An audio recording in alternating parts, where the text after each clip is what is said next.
세상의 유혹 시험이 내게 몰려올 때에 나의 힘으론 그것들 모두 이길 수 없네. 거대한 폭풍 가운데 위축된 나의 영혼, 어찌할 바를 몰라 헤매이고 있을 때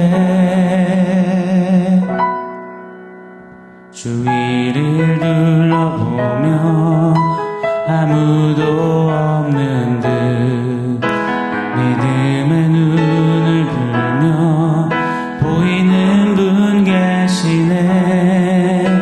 지금도 내 안에서 역사하고 계시는 사망과 어둠의 권세 물리치신 예수님,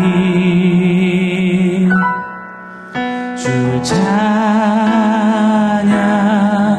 손을 들고 찬양. 전쟁은 나에게 속한 것 아니니 주를 찬양, 손을 들고 찬양. 전쟁은 하나님께 속한 것이니 주를 찬양, 손을 들고 찬양. 전쟁은 나에게 속한 것 아니니 주를 찬양, 손을 들고 찬양. 전쟁은 하나님께 속한 것이니.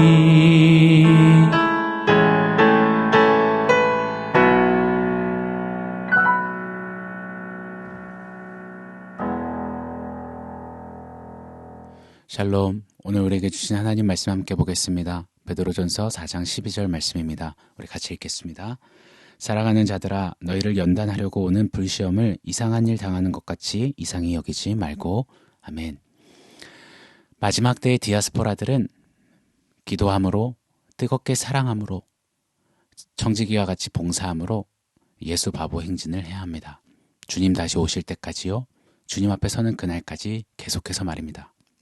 그리 행진하다 보면 그러나 또다시 현실 앞에 서는 겁니다. 무시무시하고 두렵고 또 어찌할 바를 모르겠는 그 고난 앞에 맞닥뜨리는 시간과 자리를 통과하게 됩니다. 사랑하는 디아스포라 여러분, 여러분은 주로 이 고난 앞에서 어떤 태도를 취하십니까? 교회를 담임하는 담임 목사로서 맡겨주신 성도님들을 목양하고 최선으로 기도합니다. 기도할 때마다 이런 바람과 소원이 있습니다. 하나님, 이왕이면 좀 순탄하게 신앙의 콧노래를 부르며 정말 은혜의 간증과 체험의 이야기들이 가득가득한 그런 우리 성도님들의 삶 되게 해주십시오. 간절히 바라며 기도합니다. 기도하지만 또 한켠에 드는 확신과 생각은 분명합니다. 고난이 없지 않음을 말입니다. 다시 말해 고난은 우리 성도의 걸음에 반드시 있음을 압니다. 그렇기에 하나님 고난을 없애주세요라고 기도하지 않습니다. 이리 기도합니다. 하나님, 우리 성도님의 삶에 신앙 걸음걸음에 고난 앞에서도 의연하게, 당당하게, 꿋꿋하게, 힘차게 그 어떤 고난도 넉넉히 뚫어낼 수 있는 바이탈이 힘차게 뛰는 영적인 근력과 지구력과 체력과 생명력을 허락하여 주옵소서라고 말입니다. 고난에 대한 참 분분한 여러 해석과 주장들이 많습니다.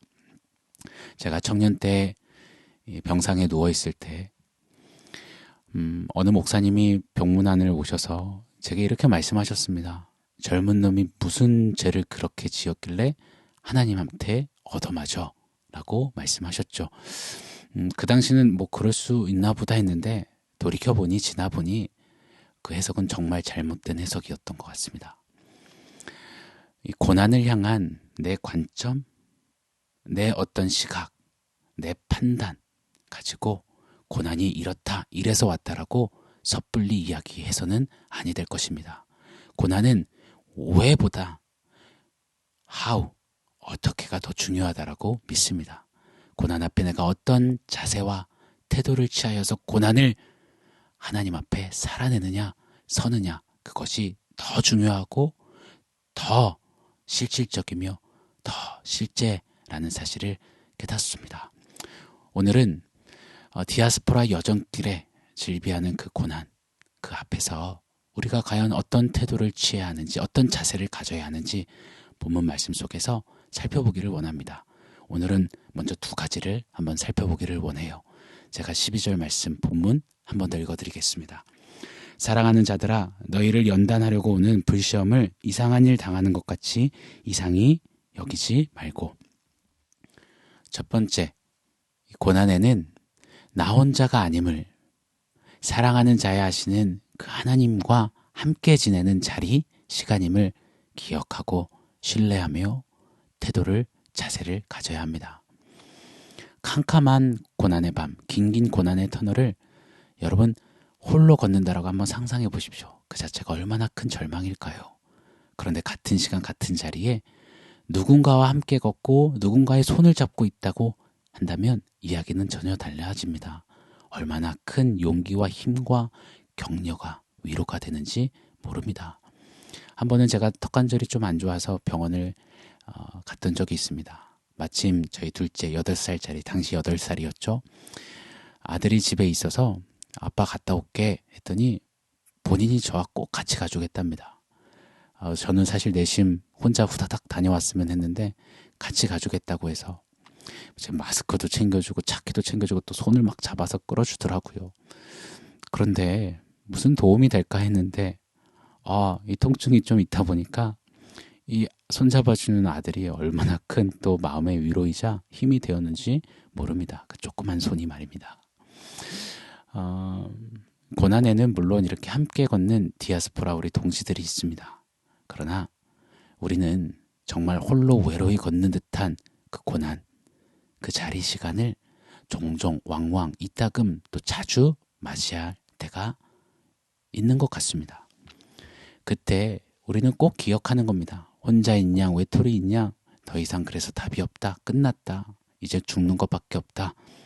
그때 도림이 없는 어떤 인생을 찾아다니기 이전에 사랑하는 자야 하시며 그 고난의 복판에서 함께 하시는 그 하나님을 기억하고 누리는 것, 그 하나님이 계시니, 하나님이 함께 하시니 하며 태도를 갖는 것, 취하는 것, 그것이 고난에 우리가 가져야 하는 자세입니다. 제가 희귀병으로 병원에 실려 갔을 때 죽는다는, 오늘을 넘기지 못한다라는 사형 선고를 받았습니다. 죽는 것도 참 두렵지만 그 죽음 앞에서 정말 아무도 부를 수 없고 누구 하나 함께 해주지 않는다라는 사실이 너무너무 공포스러운 절망이었습니다. 그때 성령의 감동 속에 제 안에 이런 마음이, 울림이 찾아오는 겁니다. 내가 혼자가 아니구나. 내가 부를 이름이 있구나. 나와 함께하는 분이 계시구나 하면서 나지막하게 찾았던, 불렀던 이름, 하나님. 그때 죽음의 헐떡거리는 모습은, 상황은 똑같았지만 정말 전혀 다른, 정말 그 차이가 극명한 신비를 경험하게 되었습니다. 고난에서 어떤 절망스러운, 고통스러운 고난일지라도 그 가운데 사랑하는 자야 하시며 함께 하시는 그 하나님을 누린다면, 기억한다면, 신뢰한다면 게임 끝인 것입니다. 두 번째, 이 고난 앞에 우리가 어떤 태도를, 자세를 취해야 하는가? 고난은 나를 연단하려고 오는 것임을 기억하며 자세를 취하는 겁니다. 오늘 말씀을 보시면 고난을 언급하시는데 이 고난은 우리를 죽이려고, 없애려고 오는 고난이다라고 말씀하지 않습니다. 이 고난은 우리를 연단하려 온다라고 정의해 놓고 계십니다. 연단이 뭘까요? 이 연단이라는 단어, 페이라스모는 의미 없는 단순한 시련, 고통을 말하는 단어가 아닙니다.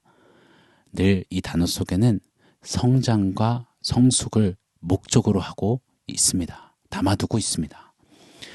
군대에서 전투 훈련을 합니다. 전시 상황과 비슷한 시뮬레이션 설정을 해놓고 훈련을 강도 있게 하죠. 훈련병들은 긴장하고 또 떨기도 합니다. 그러나 훈련병들은 절망하지 않습니다. 왜요? 이 훈련은 진짜 내가 죽을 수도 있는 실제 전쟁 상황이 아님을 알기 때문입니다. 이 훈련에 물론 고되고 힘들고 두려움도 있겠지만 그러나 이 훈련은 나를 더 군인답게 용맹스러운 그런 군인으로 성장시키는 시간임을 알기에 절망하지 않습니다. 사랑하는 여러분, 고난은 우리를 연단하려고 온다고 하십니다. 즉 우리를 성장시키고 성숙시키는 것, 이것이 우리가 맞이하는 고난입니다. 고로 고난 앞에서 우리는 절망하고 포기하고 낙심하고 낙담하는 것이 아니라 나를 성숙시키는구나, 나를 성장시키는구나, 나를 나답게 세우는구나, 이것이 고난 앞에 우리의 마땅한 태도이자 자세인 것입니다. 마치 불이 바람을 만나면 휘청대다가 더 강한 불로 피어나듯이 검이 불을 통과하면 붉어지고 흐물흐물해지는 것 같지만 더 날카로운 명검으로 서듯이 이 풍랑 인연하에서 더 멀리 갑니다라고 고백하는 우리 선조들의 찬송가 고백처럼요. 우리를 하나님 자녀답게, 우리를 하나님 그분의 백성답게, 우리를 그리스도의 신부답게, 우리를 그리스도의 군사답게 성장, 성숙시키고 세워주는 것, 바로 고난인 것입니다. 그래서 고난 복판에서 우리는 오늘 우리가 드린 찬양처럼 주를 찬양, 손을 들고 찬양, 주께 속했습니다 라고 노래할 수 있는 것입니다. 그게 진짜 고난 중에 가능하냐고요? 물으신다면 가능하다라고 정말 말씀드릴 수 있습니다. 왜요? 우리 하나님은 고난당한 성도를 그냥 외면하거나 방치하시는 하나님이 아니시기 때문입니다. 고난당한 당신의 백성과 자녀를 향해서 하나님은 늘상 사랑하는 자야 이야기하시며 속삭이시며 그 가운데 함께 거하실 뿐만 아니라 고난당하는 당신의 백성에게, 자녀에게 일이 행하십니다. 우리 고린도전서 10장 13절 말씀 제가 한번 읽어드리겠습니다. 사람이 감당할 시험 밖에는 너희가 당한 것이 없나니 오직 하나님은 미쁘사 너희가 감당하지 못할 시험 당함을 허락하지 아니하시고 시험 당할 즈음에 또한 피할 길을 내사 너희로 능히 감당하게 하시느니라. 아멘. 이 하나님이 계시기에 우린 고난 속에서도 죽지 않습니다. 무너지지 않습니다. 좌절하고 포기되고 끝장나지 않습니다. 도리어 성장하고 성숙하는 겁니다. 고난 앞에 사랑하는 디아스포라 여러분, 사랑하는 자야 이 함께 하시는 주님을 누리고 그 주님 안에서 고난, 힘들고 힘겹지만 그 안에서 정말 주님의 순결한 신부로, 주님의 강인한 그런 군사로 세워지는, 성장하는 우리 모두 되시기를 예수 이름으로 간절히 축원합니다. 오늘 말씀을 종합해서 원포인트 한번 세워보겠습니다. 오늘의 원포인트는 성장통입니다. 아이들이 자라다 보면 이유 없이 막 울 때가 있습니다.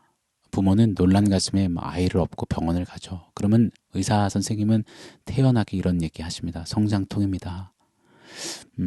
맞습니다. 고난은 성장통과 같지 않나라는 생각을 해보게 됩니다. 왜요? 사랑하는 자야 하시는, 나를 사랑하시는 아버지 하나님이 계시고 그 품 안에서 자라가고 성숙해가는 우리입니다. 고로 고난은 아파서 눈물 짓게 할 수는 있지만 사랑하는 아버지 품 안에서 우리를 더욱 자라나게 하는, 성장하게 하는 그런 성장통과 같다라는 깨달음을 오늘 묵상 가운데 얻게 됩니다. 사랑하는 디아스포라 여러분, 혹 오늘 고난 가운데 계시다면요, 또 앞으로 우리가 어떤 고난 앞에 서게 된다 하더라도요, 이 고난은 사랑하는 아버지 품 안에서 내가 성장통, 잘하고 있구나, 쑥쑥 크고 있구나, 그렇게 여기며 장성한 믿음의 분량으로 하나님의 멋진 사람으로 디아스포라로 세워져가는 우리가 되기를 간절히 소원합니다. 오늘 한 날도 그 어떤 고난 앞에서도 나는 성장하고 있다, 성장통, 이렇게 외치며 고난도 넉넉히 이기는, 뚫어내는 그런 우리 사랑하는 성도님의 한날 되시기를 예수 이름으로 간절히 축원합니다. 아멘.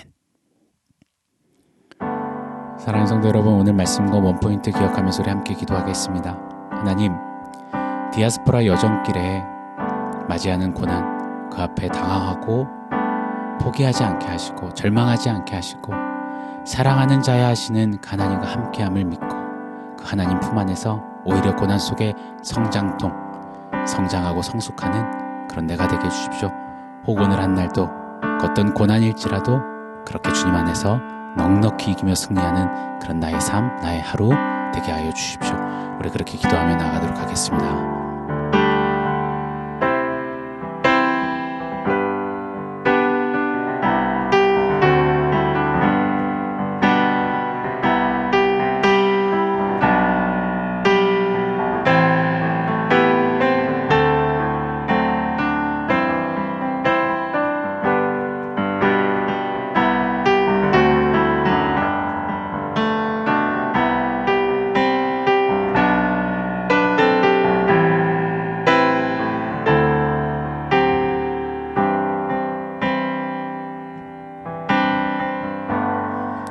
하나님, 디아스포라 우리는 예수 바보 행진하다 고난의 고난을 맞닥뜨리게 됩니다.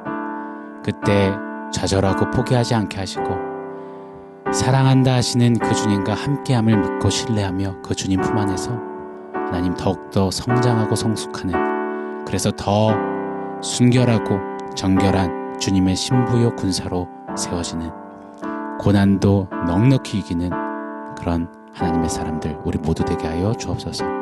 오늘 한 날도 그렇게 주님 앞에 살아내도록 성령 하나님 힘주시고 역사하여 주시옵소서. 예수님의 이름으로 기도합니다. 아멘.